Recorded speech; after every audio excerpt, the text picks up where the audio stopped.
Halo bro, gimana nih kabarnya? Semoga pada sehat-sehat selalu ya, amin. Jadi pada video kali ini Kang Mimin bakalan bahas film yang berjudul Soal Dear Boy. Film ini berdasarkan pada kisah nyata seorang bocah lelaki berusia 6 tahun yang menjadi pahlawan perang Soviet selama Perang Dunia Kedua.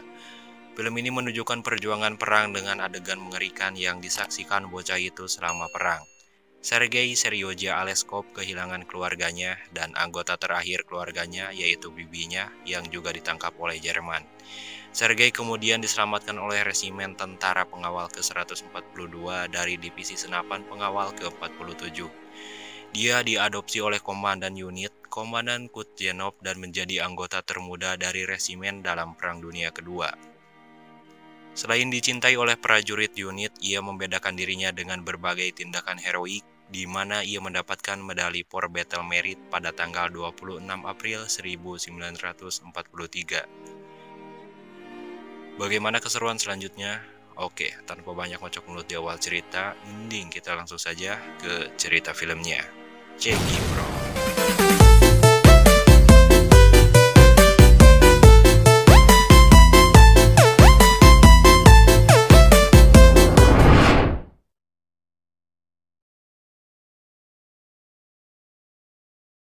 Cerita dimulai dengan seorang anak yang bernama Sergei Aleskov yang berusia 6 tahun serta ada ibu dan kakaknya yang bertempat di desa Green, Rusia.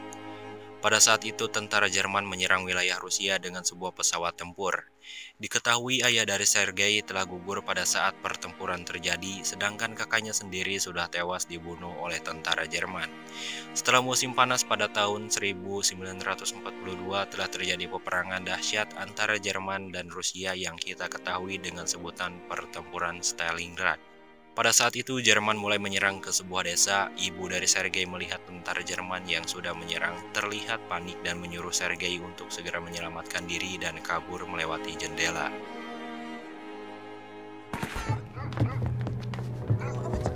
Sayangnya saat itu ibu Sergei harus meninggal dengan ditembak oleh tentara Jerman. Melihat kejadian mengerikan itu, Sergei langsung pergi ke dalam hutan dan tak tahu arah untuk pergi kemana. Ia juga sangat sedih dikarenakan ingat dengan seorang ibu yang selalu bersamanya. Waktu demi waktu, Sergei menyusuri hutan dan ia menemukan sebuah sungai untuk meminumnya agar rasa dahaga yang Sergei alami bisa kembali segar. Setelah sekian lama, Sergei pun melihat tentara Jerman yang sedang berkeliling hutan, lalu ia sendiri langsung bersembunyi di bawah pohon akar. Saat bersembunyi, Sergei juga melihat seekor ular yang menghampirinya. Dengan rasa ketakutan, Sergei pun bertahan untuk tidak bersuara sedikit pun. Melihat tentara Jerman itu makan, Sergei berharap agar tentara Jerman itu menyisakan makanan tersebut untuk dirinya. Akan tetapi terlihat tentara Jerman itu terburu-buru untuk pergi hingga ada satu makanan yang tersisa dan Sergei pun mengambilnya dan memakannya. Waktu demi waktu Sergei pun menyusuri rimbanya hutan itu dan tidak lupa ia juga meninggalkan sebuah jejak. Dengan rasa kelaparan, Sergei bertahan hidup dengan sebuah tumbuhan yang ada di hutan itu.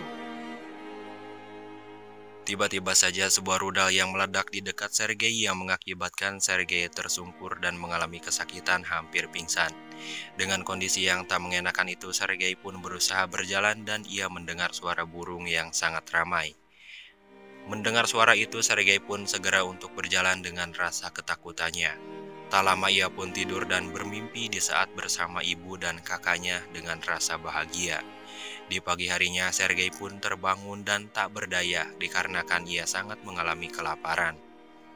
Dan juga terlihat hujan sudah mulai turun. Dengan tetesan air hujan, Sergei pun meminumnya agar rasa kelaparan dan haus itu sedikit berkurang. Akan tetapi dengan tetesan air hujan itu tidak membuatnya kenyang sehingga ia kembali merasa lemas dan tidak mampu untuk bergerak lagi. Namun untungnya ada dua orang tentara Rusia yang sedang melakukan patroli dan menemukan Sergei. Singkat cerita, sesampai di kamp tentara Rusia, mereka langsung merawat Sergei dan memberikan sebuah makanan dikarenakan mereka tahu bahwa itu adalah anak bangsa Rusia, korban dari para tentara Jerman.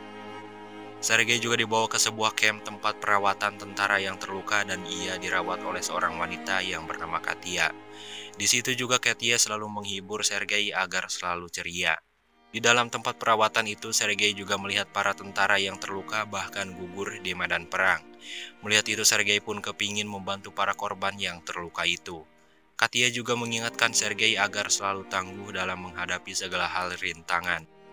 Tak sekian lama, Komandan Kutjenov pun datang, akan tetapi kita panggil saja Jenov ya, biar gampang itu. Tujuan Jenov ke situ untuk menjemput Sergei, lalu Sergei menceritakan semua yang ia alami sendiri, dimulai dari penyerangan ke desanya dan seorang ibunya yang harus tewas oleh tentara Nazi itu. Lalu Jenov memberikan sebuah pistol andalannya ke Sergei agar ia terlihat bahagia.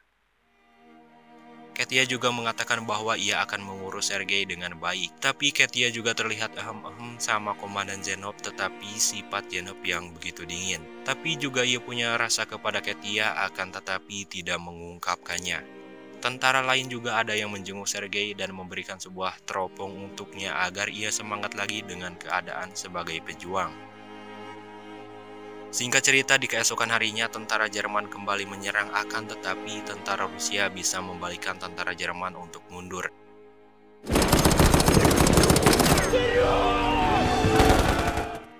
Komandan Zenov kembali lagi menemui Sergei yang ia anggap sebelumnya anak sendiri. Dan juga Sergei seumur hidupnya ia tak pernah ketemu dengan ayahnya dan tidak dapat kasih sayang dari seorang ayah. Dengan itu Komandan Zenov bersedia untuk mengadopsi Sergei. Dan ia juga mendapatkan sebuah seragam baju militer dari yang kini Komandan Zenov yang sudah menjadi anaknya. Mendapatkan seragam itu, Sergei merasa senang dan ia juga terlihat ceria. Secara tiba-tiba, rudal dari tentara Jerman mendarat di area camp tentara Rusia, hingga banyak korban yang berjatuhan. Melihat kejadian yang sangat menakutkan itu, Sergei mencari Komandan Zenov, akan tetapi seorang perawat mengingatkan Sergei agar bisa menjaga diri dan membantu siapapun yang sedang membutuhkan. Mendengar perkataan perawat itu, Sergei pun segera mencari orang yang sedang membutuhkan. Setelah kejadian penyerangan itu, Bapak Komandan pun mengajak Sergei untuk berjalan-jalan, akan tetapi melihat alat untuk komunikasi milik mereka telah hancur berantakan akibat penyerangan. Dengan tidak adanya alat komunikasi itu, mereka tidak dapat saling hubungan dengan jarak jauh. Melihat alat komunikasi itu rusak, Sergei pun mengajukan untuk menjadi pengantar surat dan Komandan Zenov pun mengizinkannya dengan rasa kagum. Tugas Sergei membuat para prajurit itu terheran-heran dengan keceriaan dan mempunyai rasa semangat. Tak sekian lama, Sergei pun sampai di tujuan untuk memberikan surat perintah dari Komandan Zenov. Kedatangan Sergei untuk memberikan surat membuat para prajurit itu merasa senang dan membuat suasana menjadi sedikit senang. Pada suatu hari, ia menyusuri hutan sendirian dengan membawa sebuah teropong pemberian dari para tentara itu. Setelah menggunakan teropong, Sergei pun kaget karena ia melihat tentara Jerman yang sedang memantau tentara Rusia. Melihat itu, Sergei pun pergi untuk memberitahukan kepada prajurit yang berada di camp. Awalnya, para prajurit itu tidak mempercayai perkataan Sergei dan mereka menganggapnya sebagai candaan saja. Dan pada akhirnya mereka pun hanya membawa beberapa prajurit untuk mengecek ke tempat itu.